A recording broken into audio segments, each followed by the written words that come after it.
Welcome to our lecture on the features of good design in research methodology. Today, we are going to explore what makes a scientific study trustworthy and accurate. Whether you are testing a new life-saving drug or surveying student stress, the quality of your research design determines the validity of your entire project. Let us dive in and build a strong foundation for your future research endeavors. Now that we know our topic, let us start with a simple analogy. Imagine you are about to build your dream house from the ground up. You would never just buy a massive pile of bricks and tell a construction worker to start building randomly.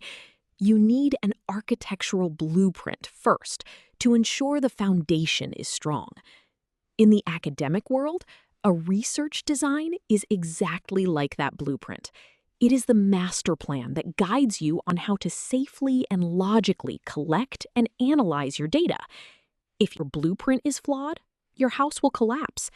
Similarly, if your research design is weak, your final conclusions will crumble when other scientists crush them.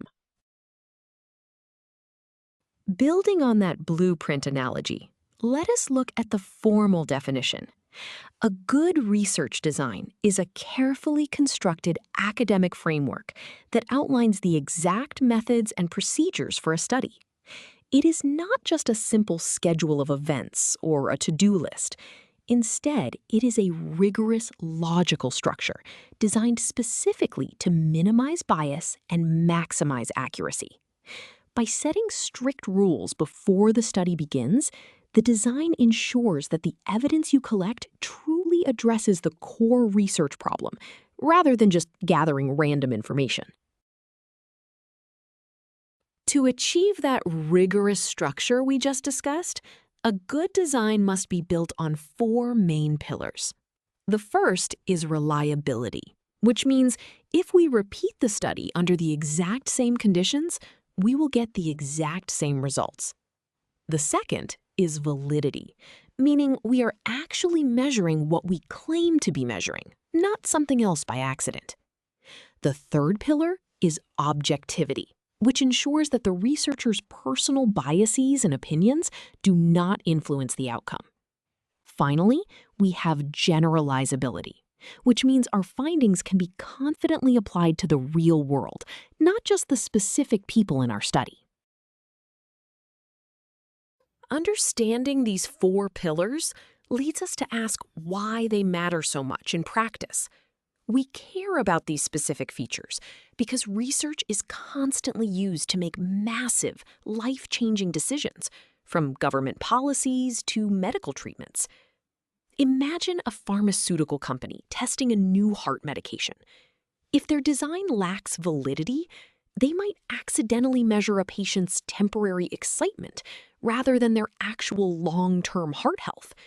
If it lacks reliability, the drug might appear to work perfectly on Monday, but fail completely on Tuesday. Without a good design, we waste immense amounts of time and money on studies that produce meaningless or actively dangerous conclusions. Now that we appreciate the real-world stakes, let us look at how we actually measure the quality of a research design. We can do this using classical test theory. While research design is often seen as purely theoretical, this theory gives us a mathematical lens to quantify exactly how good our blueprint is. It works by breaking down our data into true signals and random noise. The foundational equation of this theory states that x equals t plus e. In plain English, every single observed score we collect is a combination of the actual truth and some amount of unavoidable error. This foundational idea that every measurement contains error leads us directly to our first major formula. When we look at a whole group of participants, we measure the spread of their scores using variance. The formula states that the total observed variance, sigma squared sub x, is equal to the true variance, sigma squared sub t, plus the error variance, sigma squared sub e. Conceptually, this means the total variation we see in our collected data on paper is made up of the actual underlying biological or psychological differences, plus the random mistakes and biases from our measurement tools. If the error variance increases, our observed data moves further away from the truth. Now that we understand how variances add up, we can calculate the actual reliability of our design. The reliability coefficient, represented by the letter R, is calculated by dividing the true variance by the total observed variance. This formula tells us the exact proportion of our data that is actually true. R is always a score between 0 and 1. When the error in our design decreases, the total observed variance in the denominator gets smaller. As a result, the reliability, R, increases closer to 1. A score close to 1 is the ultimate hallmark of a fantastic research design, meaning almost all the differences we measure are real. Before we move on, let us see this with a concrete example from a clinical trial. A medical researcher is testing a new blood pressure monitor. We're given that the true variance in the patient's actual blood pressure is 40 units, and the error variance due to inconsistent cuff wrapping is 10 units. We need to find if this design is reliable. First, we calculate the total observed variance by adding 40 and 10, giving us 50 units. Next, we use our reliability formula, dividing the true variance of 40 by the total observed variance of 50. This gives a final answer of 0.80. Physically, this means 80% of the measured differences are real, which is a strong design, ready for real-world application. So, we have successfully used the reliability formula when the error is known. This brings us to an important question. What if we know the total variance and the true variance, but the error is hidden? We can derive a formula for the unknown error variance by rearranging our standard variance equation. We start with the total observed variance equals true variance plus error variance. By subtracting the true variance from both sides, we isolate the error term.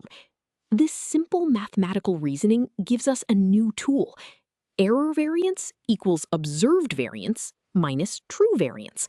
This allows us to diagnose exactly how much noise or flaw is hiding in a research design. Now that we have derived this rearranged formula, let us apply it to evaluate a student stress survey. A university tests a new questionnaire and finds a total observed variance of 120 units. From previous studies, they know the true variance of stress is exactly 84 units. We need to find the hidden error and the reliability. First, we subtract the true variance of 84 from the observed variance of 120, revealing an error variance of 36 units. Then, we divide the true variance of 84 by the total variance of 120. The final answer is 0.70. This means 30% of the data is just random noise, indicating the survey questions might be confusing and need revision. Having calculated reliability mathematically, let us visualize how it interacts with validity using these target boards. Look at the 4 targets on the screen. The top left shows low reliability and low validity, where the data points, represented by dots, are scattered randomly everywhere.